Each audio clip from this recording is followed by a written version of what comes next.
Bon alors j'ai envie qu'on parle un petit peu de Bayday.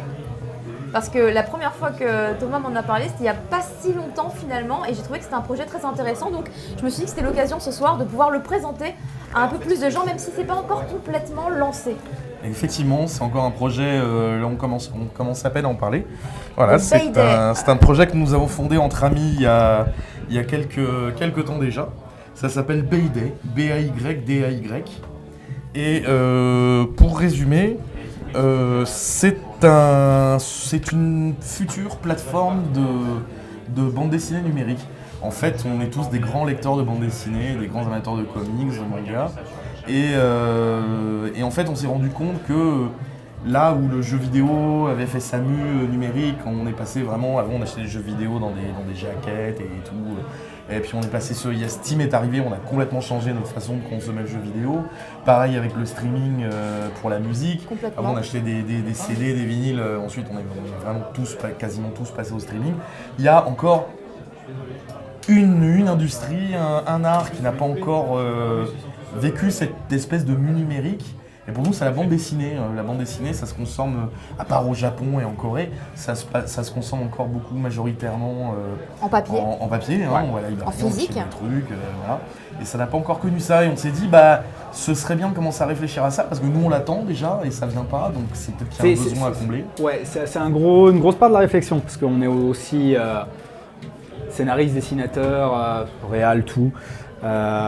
Et c'est vrai que simplement à attendre l'outil qui nous permettra de publier nous-mêmes nos créations en ligne, je sais pas, espérer en vivre, on sait jamais, un jour. Mais bref, au bout d'un moment, on en a eu marre d'attendre. Donc on s'est dit, bon, hop, merde. Vous avez pris les choses en main. Voilà, ouais, ça ressemble à ça. Et puis surtout, autant faire en sorte que cette mue numérique se fasse cette fois au profit des auteurs et non pas comme pour la musique. Aux dépens des auteurs ou des artistes, puisque finalement les grands perdants du streaming dans la musique, c'est finalement les musiciens eux-mêmes. Quand beaucoup pâtit, là on va essayer de provoquer cette mue, de proposer des outils qui feront en sorte que ça redonne un petit peu de pouvoir aux auteurs. Et donc en fait l'idée c'est de créer une boîte à outils. C'est un site qui s'appelle Bayday, ce serait de vous proposer à vous, artistes, lecteurs, techniciens du livre, de l'édition, toute une série d'outils qui vont vous permettre en toute indépendance de créer vos œuvres et puis d'en vivre tout simplement. Alors ça passe par le déploiement de plusieurs séries d'outils, notamment des outils juste de BD numérique, c'est-à-dire de proposer une expérience de lecture sur Bayday en numérique qui fasse que c'est à un moment, ça devient vachement intéressant de lire sur numérique par rapport au papier. Ça devient aussi confortable et en plus, ça apporte de nouvelles choses. Oui, car tu m'avais dit que donc justement pour la lecture en numérique, par exemple des mangas ou des comics, vous alliez avoir un système où on peut en fait aller de case en case ou quelque chose comme ça. Alors, il y a une possibilité de redécoupage. Alors en fait, si par exemple si vous avez déjà une œuvre papier préexistante, vous aurez des outils à disposition qui vous permettront de découper vos pages comme vous l'entendez, par exemple case par case, et ensuite de déterminer un enchaînement de lecture propre à ce que vous voulez. Est-ce que vous voulez que ça s'affiche case par case? Est-ce que vous voulez que ça s'affiche par bandeau défilant horizontal, bandeau défilant vertical comme sur les webtoons? Bref, c'est pas nous de décider de ça, ce sera vous en tant qu'artiste de le décider. Donc en gros l'idée ce sera d'avoir du bon truc. Par exemple si vous lisez vous avez une tablette, vous lisez votre BD comme ça en vertical et puis tout d'un coup vous devez vous barrer, prendre le métro, vous voulez continuer à lire, hop vous basculez le téléphone comme ça en mode vous laissez tomber la tablette, vous prenez le téléphone, vous le basculez en mode horizontal, puis vous pouvez continuer à le lire case par case et hop vous le rebasculez comme ça, paf ça vous refait la page. Bref plein de petits trucs comme ça. C'est pas limité à ça, il y a plein d'autres options mais qui font que on va essayer de proposer un outil qui fait que oui, on lire des BD numériques, même quand c'est pas des œuvres créées nativement pour le numérique, ce sera au minimum aussi agréable que sur du papier, voire mieux. Mais du coup, ça va éventuellement ouvrir des portes à beaucoup de gens, puisqu'en fait, ça va permettre à toutes sortes de communautés en fait de se réunir sur cette même interface. Parce que l'idée, c'est que non mais alors un truc à savoir avec Thomas, c'est que si on lui laisse la parole, il prend tout l'espace. C'est tu peux parler non-stop. Quand tu manges sur un truc qui me passionne, moi oui, t'es comme ça qu'on t'aime. Mais je n'ai pas tort en disant ce que j'ai dit. Non, t'as complètement raison. En fait, c'est transition géniale parce que effectivement, l'un des aspects du projet, c'est de proposer des outils pour permettre de faire des nouvelles formes de bande dessinée. Et là, on bosse, on est en contact pour l'instant avec énormément d'auteurs qui eux-mêmes dégrossissent ça depuis plusieurs années, que ce soit par des turbomédias, il y a plein de gens qui testent la bande dessinée numérique. Donc nous, on va essayer de faire un système qui est capable d'héberger tout ça. Donc déjà, gros challenge. Et surtout, il y a tout l'aspect communautaire qui est ultra intéressant, important. Que ce soit les communautés d'auteurs les uns avec les autres. Ne serait-ce que t'es auteur de BD, tu sais dessiner, c'est génial. Par contre, t'as besoin d'un scénariste. Et ben voilà, il y a cet aspect-là qu'on veut développer un peu. On offrira des fonctions de réseau social en plus de cet outil de lecture numérique augmentée. Vous aurez la possibilité donc de créer votre profil sur BD, que ce soit en tant que lecteur ou en tant qu'artiste, d'uploader vos œuvres. Et là, vous aurez accès à tout un ensemble de fonctions de réseau social. Si vous êtes artiste, vous pouvez forcément rentrer directement en contact avec votre communauté, puisque les gens vont pouvoir laisser des commentaires sur vos œuvres. Vous allez vous-même en tant qu'artiste pouvoir publier des notes de blog, répondre aux commentaires, annoncer votre actualité, etc., etc. Donc ça, c'est vraiment entre le lecteur et sa communauté. Mais il y a aussi une fonction de réseau social qui est ouverte aux professionnels. Et ce qui fait que, par exemple, vous voulez avoir une traduction en espagnol de votre œuvre pour pouvoir toucher le public espagnol, là vous éplucherez la base de données de Mayday et vous pourrez trouver, par exemple, toi, Caroline Chan, qui parle japonais, qui traduit japonais, et peut-être que tu pourras proposer une traduction japonaise. Je vais proposer à ma copine Julie qui est derrière là, parce qu'en fait elle est bien japonais pour le coup. Voilà, parfait.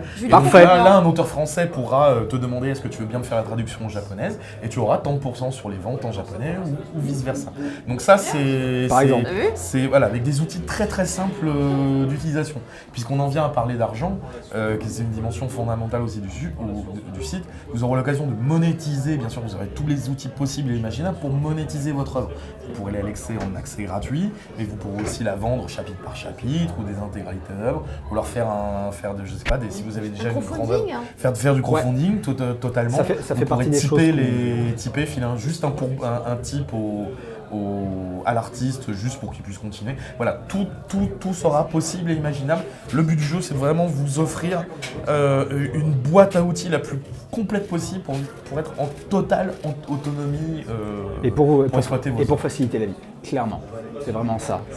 Du coup, là, c'est vendre, crowdfunding, tout ça, c'est beaucoup de boulot. C'est beaucoup de boulot. C'est loin de mettre en place, c'est beaucoup de choses à développer, mais on a bon espoir que ça arrive. L'idée aussi, c'est pourquoi on s'appelle Mayday, c'est parce que ce qui est important sur le site, ce qui donne son nom au site, c'est le concept de baie. Une baie, c'est un univers. Donc par exemple, si je prends par exemple l'exemple de Caroline, imaginons que Caroline fasse une BD, elle arrive sur BD, elle crée sa page d'artiste, très bientôt, et elle met en ligne ses bandes dessinées, elle crée sa baie, la baie de Caroline Chan, dans laquelle il y aurait toutes ses œuvres de listées. Pareillement, en parallèle, si par exemple Cyril lui aussi, imaginons que Cyril aussi se lance dans la BD, pareil, il peut créer sa baie, et bien sûr, donc ils auraient chacun leur baie, et puis par exemple, on pourrait imaginer par exemple de créer une baie qui serait par exemple la baie des anciens de No Life, et dans laquelle il y aurait le regroupement de toutes les baies Et si jamais Médoc et Muguri font une BD aussi, alors là on peut les mettre dans cette baie exactement aussi. Pareil. Et si par exemple l'un de ces auteurs a une prédilection pour la science-fiction, ces œuvres pourront apparaître dans une baie qui aura été créée qui parle vraiment de science-fiction. Il faut imaginer que les baies, c'est comme des univers, c'est au-delà du hashtag, c'est des univers interconnectés, ce qui va permettre au lecteur de rebondir de communauté en communauté et de découvrir de nouvelles choses. Et ça, c'est super important pour nous. Pourquoi ? Parce que cette plateforme n'aura du succès que si on est très nombreux à l'utiliser et s'il y a un maximum d'auteurs et de lecteurs qui se réunissent au même endroit pour faire masse. Plus on sera nombreux, plus on sera fort et plus on pourra faire bouger les choses. Voilà, Merci pour cette punchline. Alors pour tout Pour tout ce qui est bande dessinée un petit peu D'ailleurs, adulte, non, mais c'est je pense qu'on fera un... Non mais c'est une bonne remarque dans le sens où, par exemple, tout ce qui est contenu R18. Alors tout ce qui est contenu R18, c'est Comment comme ça pour se le passe contenu vraiment pour enfants, c'est comme sur tous les sites internet, on fera des versions séparées des sites. Il y aura vraiment... raclette salade, s'il vous plaît. Parfait, voilà, merci beaucoup. Pour le R18, la solution la plus simple pour nous, c'est effectivement de le séparer. Maintenant, c'est encore un sujet qu'on est en train de creuser. Qu'on soit clair, là, on est en train d'expliquer la direction dans laquelle on va. Bien sûr, rien n'est arrêté. On a rien. De toute façon, chaque discussion qu'on a avec des auteurs ou des comptables, des juristes ou en fait n'importe qui, ça continue d'orienter un peu le projet dans une autre direction. Là, on avait commencé à faire une première version très prototype de la plateforme qu'on a mis à disposition de quelques auteurs en bêta-test. Ah, il y a une bêta donc. Ouais, on va l'appeler une alpha pour être Ah, honnête. une alpha. Bien. Une alpha. Mais déjà, rien que ça nous fait bosser pas mal l'interface. Et après, oui, dès qu'on va l'ouvrir en bêta, que ça sera un peu plus propre, on espère bien avoir plus de... Donc en fait là, on a une alpha fermée là pour l'instant. Bon, si vraiment vous avez envie de mettre les mains dans le cambouis, et tester le truc, vous allez sur bay-day.com, vous inscrire, on peut vous fournir un code d'accès à la bêta, mais vraiment c'est encore très très rudimentaire. Le but du jeu, ce serait d'arriver à ouvrir le site cet été. Ce serait intéressant de faire une ouverture de site à Japan Expo. Par exemple, on va voir si c'est on... une suggestion que je propose comme ça, sachant qu'évidemment rien n'a été fait ni décidé, c'est juste une idée qui vient de popper dans ma tête. On va voir parce qu'en fait, on va faire un premier lancement à destination des auteurs. Ouais. Et c'est à peu près dans cette période-là. Donc. Et après, on aura un autre gros lancement à destination des auteurs. Mais le but du jeu, c'est vraiment là des lecteurs, pardon. Là, le but du jeu, c'est vraiment là dans les mois qui arrivent, fédérer un maximum d'auteurs pour qu'ils nous rejoignent. Donc, si vous nous regardez, que vous êtes auteur de BD ou que vous connaissez des auteurs de BD, n'hésitez pas, contactez-nous. On pourra vous filer nos coordonnées. Contactez-nous et ne serait-ce que envoyez-nous des preuves de soutien. Faites-nous juste un petit dessin pour nous dire je soutiens l'initiative Bay-Day. Ça a l'air intéressant, les sites que vous proposez. Ça peut nous aider. Rien que ça peut nous aider dans toutes les démarches qu'on fait. Moi aussi, je vais faire un dessin, même si je suis pas. Tu peux tout à fait le faire. Il n'y a aucun problème là-dessus. Bay-Day. Aucun problème là-dessus. N'hésitez pas. Faites passer le mot autour de vous. Alors, un truc très important que j'ai oublié de préciser. Ce n'est pas une plateforme d'édition. Nous ne serons pas éditeurs. Oui, vous n'êtes qu'hébergeurs. Nous serons hébergeurs. C'est-à-dire que vous, les artistes qui nous écoutez, si vous venez mettre vos œuvres sur Bay-Day, vous gardez les droits. Vous gardez l'intégralité de vos droits. Et nous n'avons absolument rien à dire sur le contenu de ce que vous faites, de ce que vous postez. Vous l'exploitez comme vous voulez. Ce sont vos droits. Vous le monétisez comme vous voulez. Nous fournissons juste la trousse à outils. Par contre, si vous commencez à poster saloperies nazies, on va vous kicker. C'est normal, c'est le jeu. C'est ce que j'allais demander. Il y aura une modération quand même. Mais c'est indispensable. N'est-ce pas ? Oui, c'est indispensable. Ne serait-ce que parce que, mine de rien, même si effectivement on n'est que hébergeur, il y a des trucs qui s'appellent la responsabilité qui est engagée. Donc, ouais. Il y a des... malheureusement, non mais il y a des règles du jeu qu'on découvre petit à petit, qui sont complexes, qu'on creuse pour vraiment mettre en place des outils qui... on l'espère, simplifieront la vie à tout le monde. Ouais. Et la boîte à outils la plus large possible. Mais après, oui, il y a un certain nombre de règles qu'il faut qu'on... Donc n'hésitez pas, passez le mot autour de vous. Parce que là, ça commence. Là, on commence Moi, c'est un outil que c'est un outil que moi-même je vais utiliser pour mes prochaines créations. Je pense que mes prochaines œuvres, hors Miraculous, en tout cas, je les mettrai sur Bay-Day. C'est ça, c'est l'adresse. C'est ça, bay-day.com. Ouais. Merci voilà, à exactement. Picouri. Merci Curie. Merci à Picouri. Donc n'hésitez pas à le passer le mot. On est ouvert aussi à toutes les suggestions. C'est-à-dire que si vous êtes auteur de BD et que vous avez certains desiderata ou certaines questions, n'hésitez pas à nous contacter. On a une adresse mail pour ça. Ouais. C'est contact@bay-day.com.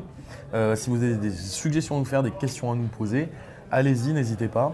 Quel que soit le pays d'où vous venez, pour l'instant ça reste en français, mais ce sera vraiment une plateforme à l'échelle mondiale. On hébergera du contenu vraiment de tous les pays du monde. Ça va être l'occasion la philosophie, ça va être de décloisonner un petit peu tous les contenus, parce que là pour l'instant, Dans chaque pays, on s'est rendu compte qu'il y a vraiment une culture de la bande dessinée dans à peu près tous les pays du monde, avec des auteurs fabuleux dont on n'a pas idée tout simplement. Pourquoi ? Parce que les droits sont maqués dans chaque pays. Donc par exemple, moi je suis un grand fan de BD hongkongaise. Ils ont une production de manhwa là-bas qui est florissante et qui n'arrive pas chez nous tout simplement parce que les éditeurs ne prennent pas les droits sur ces BD-là. Et c'est très dommage. Peur, au niveau des risques. Oui. Et puis de toute façon, ils macrotent aussi il faut bien voir que c'est aussi des marchés très cloisonnés. À un moment, il ne s'agit de pas faire rentrer n'importe qui, puisque plus on fait de rentrée de contenu extérieur, moins on peut mettre en avant notre propre contenu. Donc là, l'idée, c'est de dire, justement, les auteurs de Norvège, du Chili, tout le monde est le bienvenu, et ça va être l'occasion de découvrir des centaines de milliers d'œuvres de tous les pays du monde, et disponibles là, sur Bailey, au même endroit, sans aucune restriction. Du coup, j'ai une petite question. Alors, on s'adresse énormément donc aux lecteurs, aux auteurs, les créateurs de contenu, effectivement. Mais du coup, vu que vous n'êtes qu'hébergeur et absolument pas éditeur, il y a un moyen, évidemment, de travailler également avec les éditeurs. Bien sûr. Il y a moyen que tout le monde y trouve son compte. Tout à fait. C'est le but. Hein. Nous, on est là pour rajouter un rouage, finalement, pour ajouter quelque chose qui n'existe pas. C'est-à-dire que là, il y a un vide à l'heure actuelle. Nous, on veut essayer de le remplir. En fait, le chaînon manquant entre le numérique et l'industrie de la BD papier. On veut être le chaînon manquant qui va faire communiquer ces choses-là et réinjecter parce que là, pour l'instant, les initiatives en BD numérique ça a du mal à prendre. Le fonctionnement de l'industrie papier est très cloisonné aussi. Voilà, on va essayer de mettre un petit peu en branle tout ça et pour créer de nouvelles initiatives. Il y avait à Angoulême cette année, il y avait plein de conférences très intéressantes sur la BD numérique. Et avec justement les nouvelles plateformes qui se lancent, parce qu'on n'est pas les seuls. Oui. Et une réflexion de plein d'auteurs qui était très intéressante, c'est nous on est en train de bosser sur les outils de création, mais il manque quelqu'un qui se penche réellement sur la question justement de l'hébergement et de la diffusion. C'est une partie de ce qu'on essaie de répondre. Si vous êtes un petit éditeur par exemple et vous disposez déjà d'un catalogue de plein d'auteurs et que vous n'avez pas de solution numérique pour l'instant pour exploiter votre catalogue, vous venez sur Bailey, utilisez les outils de Bailey. Ça vous permettra de faire revivre l'intégralité de votre catalogue. Ad vitam aeternam, tant que les œuvres sont à dispo sur Bailey, n'importe qui peut venir les acheter.